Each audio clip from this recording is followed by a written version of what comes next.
Hello and welcome to my page, Bible with Freya. Today we'll be reviewing the book, The Bluest Eye by Toni Morrison. Toni Morrison is my favorite author in the entire world. I think she captures what it means to be human in the most raw way possible, which means being very dirty, very crude. I myself am I was thinking about this the other day when I recommended this book to one of my friends who is very Christian. I'm very Christian. And although Toni Morrison has very big Christian themes in her novels, the books themselves are not, which I think is representative of humanity as a whole. And maybe they are, I'm sure you could argue that they are, but they are filled with abuse, filled with sexual assault, they're filled with horror and death and destruction, and of course love, but usually not the innocent love that we tend to think of in Christian stories of just like we fell in love and we protected one another, but instead of harm in love and what that means. And Toni Morrison also is, she got her name, I apologize, I don't remember what her real name is, but her written name, her pen name, comes from her Catholic name of St. Anthony, so I think that's very cool as well, and that's why she is Catholic, and that's why there are so many Christian themes in her stories, but they themselves, I would argue, she's not trying to push the agenda of Christianity in her books, but maybe I could reread them as I grow older, because when I first started to get into her stories, I was not Christian, so maybe I need to reread them. But right now, I am reading The Bluest Eye by Toni Morrison, and I think I'll just do the review. I haven't finished the book because I wanted to savor this moment of what I think of this book right now in the first, 60 pages. So in the beginning it starts off with the scene of autumn, although it's not really relevant to the scene itself, but it begins with autumn and now we're in winter. So I want to describe what is happening in my thoughts and ideas and themes of the first 60 pages of this book. So to begin, this book, The Bluest Eye, one of her earlier novels, and when I first read the title, The Bluest Eye, it didn't occur to me at all what that could mean. But as I read the blurb on the back, she reveals that the bluest eye is a story about a young girl who grows up, she's a young black girl who grows up in a society of white America, and how she learns to associate whiteness with beauty. And she begins with, as a child, recognizing that this is not her, this blue-eyed baby doll with curly ringlets. She describes them as like orange worms, that it's nothing like her. It's cold and rigid and it's not fun to play with, and it doesn't look like her at all, but she doesn't really consciously say that, but she just knows it's just not her. But everybody adores this baby doll, so she begins with hating it. She rips it apart, she pulls out its eyes, she wants to get into the reason, if she can dig deep enough, why everyone loves this baby doll, why everyone, when she goes to a store, her family, they're like, oh, what a cute little baby doll, and why they don't treat her like that, you know. So she rips it apart, she digs deep into it, and they reprimand her for that. They say, why would you do that? We give you this sweet thing and you do this. And so then she learns to turn her hatred, first it's, I don't want to say ignorance or turning away from it. What's the word? She just doesn't have much importance to the importance of a white baby doll. She doesn't see why it's important, and then it's turned hatred, and then she describes it as being turned into an obsession. And I don't want to spend my whole time looking into it, but I know that she talks about it, because I really want to say it in the exact words that she said. Oh, okay. It's so good. So first she said, if I pinched them, their eyes, unlike the crazed glint of the baby doll eyes, would fold in pain, and their cry would not be the sound of an icebox door, but a fascinating cry of pain. So now she's talking about hurting real white girls. When I learned how repulsive this disinterest was the word I was looking for, violence was, that it was repulsive because it was disinterested, my shame floundered about for refuge. The best hiding place was love. Thus, the conversion from pristine sadism to fabricated hatred to fraudulent love. It was a small step to Shirley Temple. The book references a lot how they love Shirley Temple and how she is disinterested in it. I learned much later to worship her, just as I learned to delight in cleanliness, knowing, even as I learned, that the change was adjustment without improvement. I really want to go into that verse. I think that's everything. I think that describes probably the entirety of this book in that one sentence alone, where it says, the best hiding place was love. Thus, the conversion from pristine sadism to fabricated hatred to fraudulent love. I want to focus specifically on fabricated hatred because it didn't come from I hate this thing because of my own hatred. It became from other people's opinions that I was trying to combat against, that I was trying to fight against, because I wanted to be the one that was loved rather than this baby doll. And so it was a fabrication. I was going to make up my hatred for this baby doll. I was going to make my hatred for these white girls because I wanted to be them in their place. And then it says to fraudulent love, not true love, but because it was an improvement, it was better, it was an improvement in the same way that she says adjustment without improvement. It was just a change. Instead of saying I'm going to hate this person because it's disinterest, it's shameful to me that I'm going to fraudulently love them. And I think that's everything. And so I personally, growing up, I'm a mixed woman. I am a Filipino and my dad is white, and growing up like that, I know everyone's always, there's like those memes of my future daughter in 20 years, am I kimchi or am I whole milk?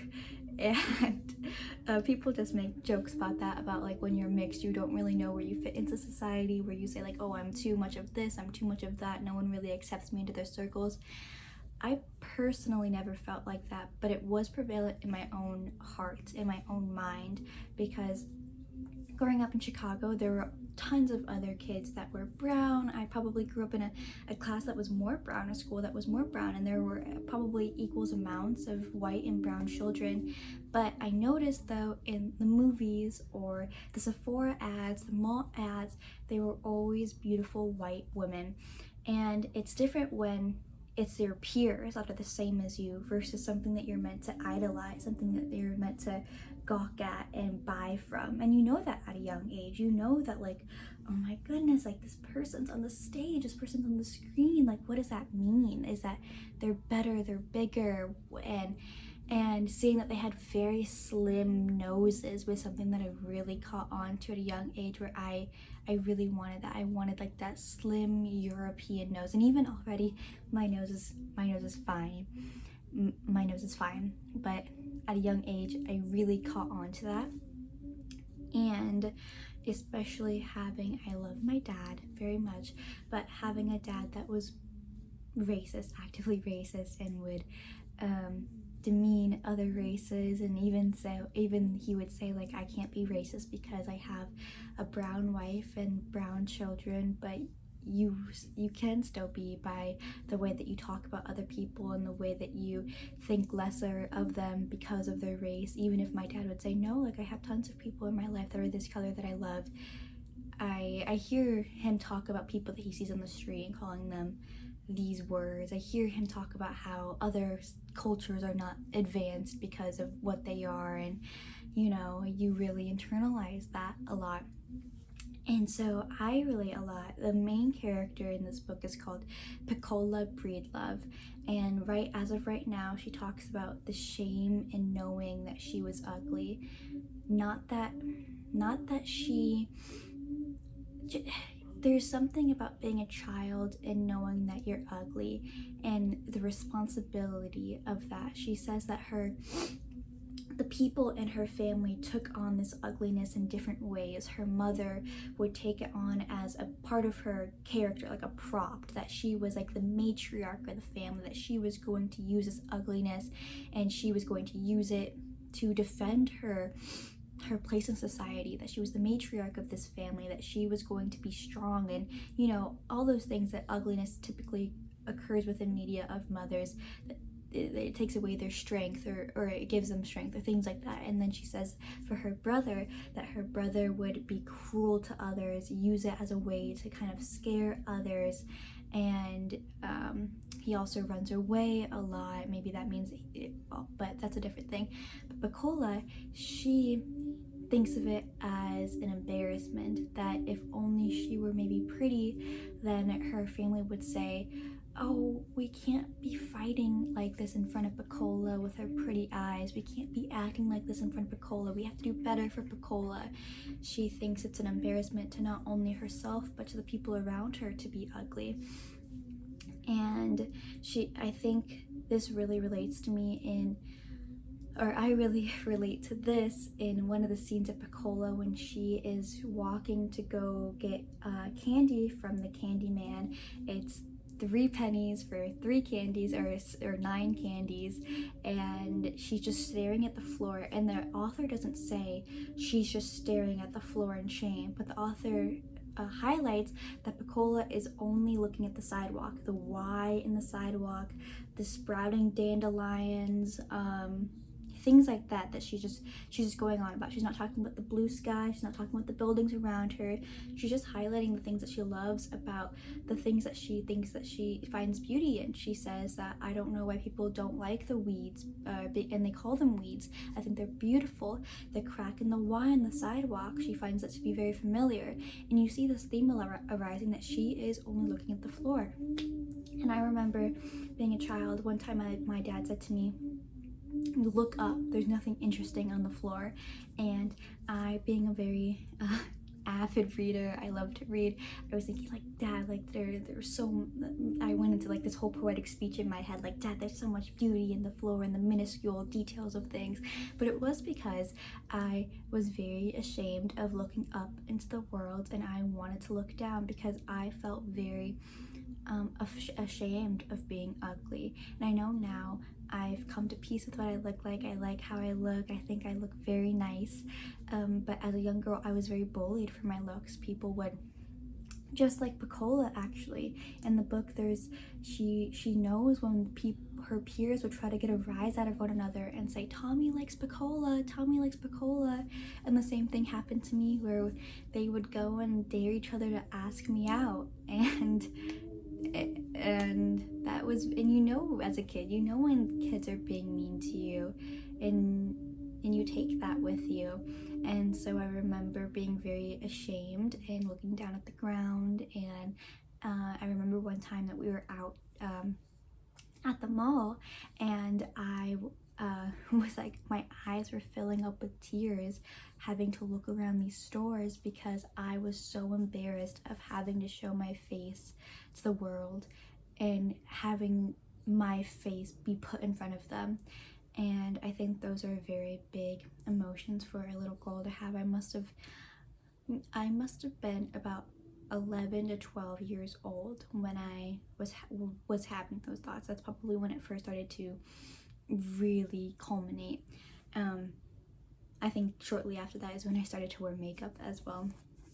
So I really relate to the story that Toni Morrison has been setting up in Pecola, in having her ugliness be something that she takes upon herself, and that she internalizes that other people are acting this way because of her ugliness, and the shame that she feels in all of her interactions, in the way that she goes about the world, and speaking in a soft voice, not taking up space, hiding behind blankets, looking down at the sidewalk. I think Toni Morrison is an excellent author of putting themes into stories, and that is why she's an excellent author to be used for literary analysis, which is why I really wanted to talk about this book with you.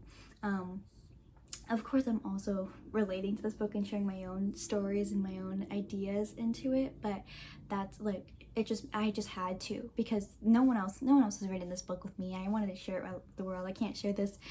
I can talk with it about to my friends, but like, I wanted to talk about this book, and that's only the first part.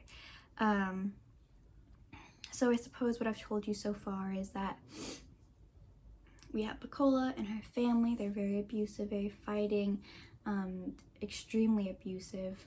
We learn early in the book that her father does assault her and that she carries his baby and the baby dies. But we haven't gotten to that part yet. It's just shared in the beginning of it. Toni Morrison always does that in her stories. She always shares something that you don't form until later into the story. This one she does pretty point blank, period. The other book that she had, it's my favorite book, Tar Baby, my favorite book in the world. That one I only connected the first passage like way later on. I was like, oh my gosh, it's that. But this one was only like 20 pages in. No, immediately. So we know that something horrific is going to happen with Pecola. We also see that Pecola is entering womanhood. Within the first couple of pages of being introduced to Pecola, she is having her period, and the other girls who are younger than her are trying to bury her underwear because the girl, I thought it was really funny. So Pecola has her period. She herself doesn't know what's happening. The other girl is like, we gotta go clean you up, and she hands her underwear off to the other girl, and the other girl says, what am I supposed to do with this? And the other girl says, throw it away, dummy. Like as if that's what we're meant to do. And I think that's also a wonderful exploration into how women aren't really told or explained what to do with their bodies, or if they are, it's from a very dirty aspect. And I say that with the later story in mind, where Pecola, I believe it's Pecola, yeah, Pecola is talking to the 3 prostitutes that live above her, and they're very raunchy. They say these stories to her, and she doesn't really get them. She doesn't really understand what's happening, but one of the girls, women, they share their raunchy stories with her, and they themselves, the Toni Morrison wants the readers to know that they would not change their story. If Pecola had told them, her being like a 9-year-old probably right now or younger, if she had said, I want to be like you guys, they would not steer her away from their path of prostitution. Toni Morrison makes it clear that these were not women who were like the distressed heroine who is forced into prostitution and oh woe is me, and sorry, like that theme of a character of like being saved, or even the one who's doing it to like skate by. Like, she makes it very clear that she calls them like these were whores from meant to be whores. And I think we can go more into that once we read the book more and more. But what I'm trying to say is that those women were not sharing these stories to protect Pecola. They were not sharing these stories to give wisdom or guidance or even loved Pecola. They were treating her as if she was an adult, with them, that they themselves, I would argue, still being in the mind of a child. They themselves not seeing the error in their ways. They themselves not choosing to protect themselves or protect the child in front of them, even if they had chosen no longer to, if they were happy with their path. They didn't want to protect the child in front of them. Instead, they would advocate for it and push for it and be like, that's okay. Which I would argue is the mindset of a child instead of an adult.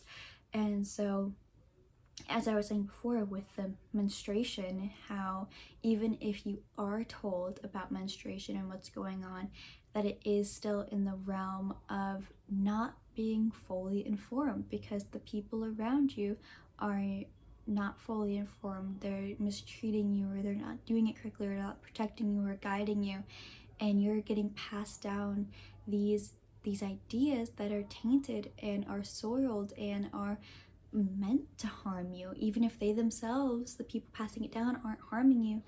meaning to, it's causing destruction and harm in the way that you go about the rest of your life, which is the overall theme of generational trauma. And that's something that Toni Morrison is so big on in her stories. Toni Morrison goes very deep into the effects of slavery, and almost all of her stories, all of her stories, every one that I've read, goes back to generational trauma, to slavery, to the effects that that had, and how that is carried on through each generation. And so we see that in how they treat the younger generation, and how in that.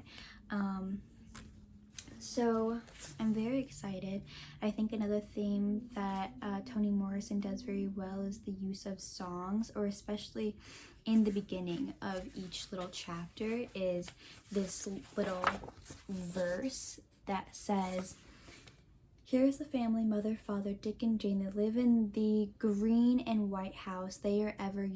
And it's just like a poem, and it says that at the beginning of the book as well. It's just like, it's not even a poem, it's a narration of play. And I am a registered behavioral technician, and through that we work with children with autism in play.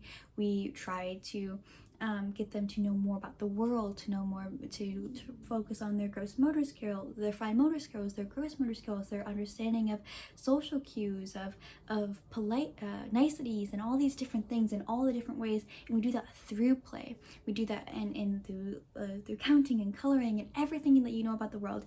Everything that you know about the world, it begins to develop in play as a child, as you learn, oh, I can't do that, I can do that, oh, like this is fun.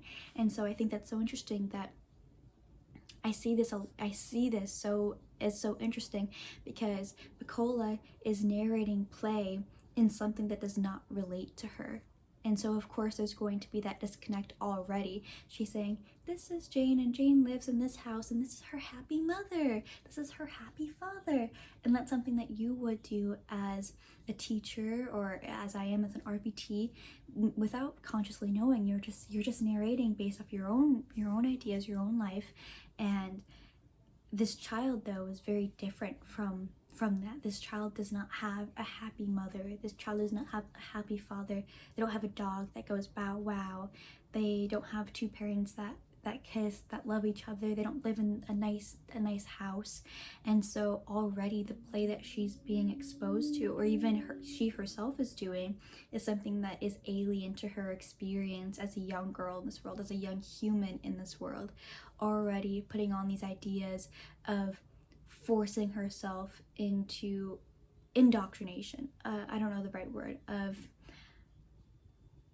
homologous, of joining into the society, of trying to appease societal standards, of trying to be in the society that she is clearly a part of. We see this also with the poverty of their house, and the poverty of their home. And Toni Morrison makes that very clear, that they were the things that they have in their home didn't care for, no one took care of. They were renting the couch, and it was already delivered to them with a gash in it, so then it wasn't even a happy moment for them to be owning something. It was then still a burden, like a sore sight to know that what they had was already damaged.